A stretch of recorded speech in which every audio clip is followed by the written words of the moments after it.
Fisher है, haemorrhoids हैं, पखाने का पेट में रुक जाना। पाकिस्तान में तकरीबन 15 से 30% लोगों को कब्ज़ होती है और 7 किस्म की ऐसी पेचीदगियाँ जो कब्ज़ की वजह से हो सकती हैं।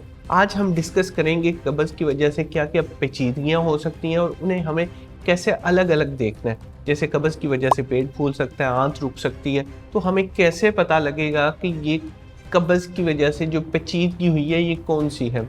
जैसे मिसाल के तौर पर अगर फिशर हो जाता है तो उसमें बहुत स्वेयर पेन होता है, उसमें ब्लड आता है, लेकिन ब्लड इतना नहीं आता जितना हेमरॉइड्स में आता है। हेमरॉइड्स में पेन नहीं होता। तो हम इसको अपनी वीडियो में डीकोड करेंगे कि कौन सी कब्ज़ की कॉम्प्लिकेशन हुई है और उसमें कितने नुकसान होने के चांसेस हैं। मेरा नाम डॉक्टर उस्मान नईम है, मैं एक गैस्ट्रोएंटरोलॉजिस्ट हूँ और हम आप तक जो भी मालूमात पहुँचाते हैं वो साइंटिफिकली प्रूवन होती है। सबसे पहले कब्ज़ होती क्या है? कब्ज़ से मुराद ये है कि पखाने का 3 दिन तक ना आना या सख्त आना।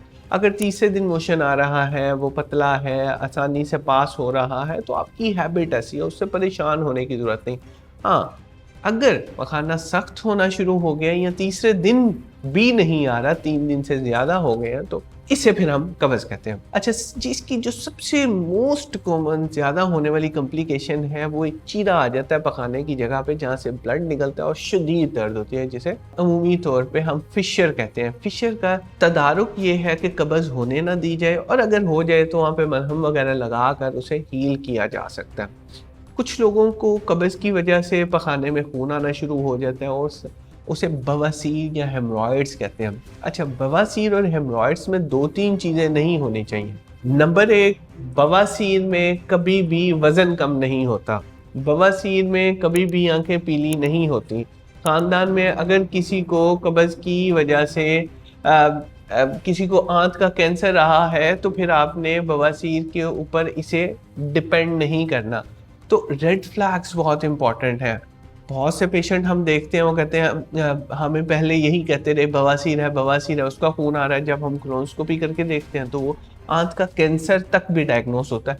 तो इसलिए बड़ा इंपॉर्टेंट है हिस्ट्री पे वेट लॉस ना हो, वजन उसका पूरा हो, भूख ठीक हो, आंखें पीली ना हो रही हो, को जिस्म पे कोई गिल्टियाँ महसूस ना हो रही हो। तीसरी चीज़ ये है कि आंत का स्लो हो जाना। कब्ज़ की वजह से आंतें स्लो हो जाती हैं। आंतें स्लो होने की वजह से जो सबसे इम्पॉर्टेंट चीज़ ये है कि कब्ज़ बढ़ना शुरू हो जाती है, पेट फूलना शुरू हो जाता है। इसके अलावा जो इसकी बहुत बड़ी कॉम्प्लिकेशन है वो है ब्लॉटिंग, पेट का फूल जाना, अफारा हो जाना। पेट फूल रहा है, अफारा हो रहा है, इस तरह की चीज़ें हो रही हैं तो वो कब्ज़ से ठीक हो जाएंगी। अच्छा, पेट जब फूलेगा उसमें दर्द नहीं होगी, सिर्फ ब्लॉटिंग होगी। अगर उसके साथ दर्द हो रही है, उल्टी आ रही है, तो फिर वो कॉम्प्लिकेशन को आपने डॉक्टर के साथ बैठ के एड्रेस करना है। आंत सुस्त क्यों होती है? आंत सुस्त हो रही है और इसमें अगर कॉन्स्टिपेशन के साथ आंत सुस्त हो रही है और वज़न भी कम हो रहा है तो ये कॉम्प्लिकेटेड चीज़ है, इसे हमें टेस्ट करने चाहिए। अच्छा, कुछ लोगों में जो एक रेयर कॉम्प्लिकेशन है वो ये है कि कब्ज़ के जब पखाना पास करते हैं तो आंत बाहर आ जाती है। इसे कैसे? इसमें तो बहुत ही कॉमन है। अच्छा, हेमरॉइड्स में मोके बाहर आते हैं, इसमें आंत बाहर आती है। ये 2 फ़र्क चीज़ें हैं और इनको हमने उसके अकॉर्डिंगली देखना होता है। क्वालिटी ऑफ लाइफ ख़राब हो रही है, ये बहुत बड़ी कॉम्प्लिकेशन है, तो क्वालिटी ऑफ लाइफ पे कंप्रोमाइज़ ना हो और उसके लिए हम आपको 7 ऐसे साइंटिफिकली प्रूवन मेथड्स बताएंगे जो कॉन्स्टिपेशन में फ़ायदेमंद है। नेक्स्ट वीडियो में इंशाल्लाह।